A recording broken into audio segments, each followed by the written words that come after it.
Siguro tumingin siya sa salamin, no?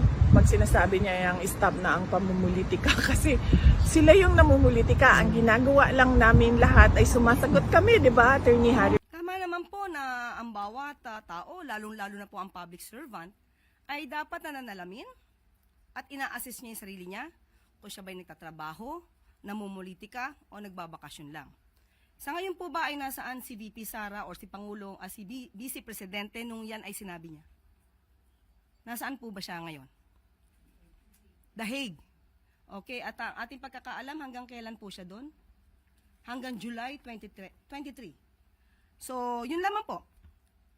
Tandaan po natin, ang Pangulo po, aksyon, aksyon, hindi bakasyon. A few moments later.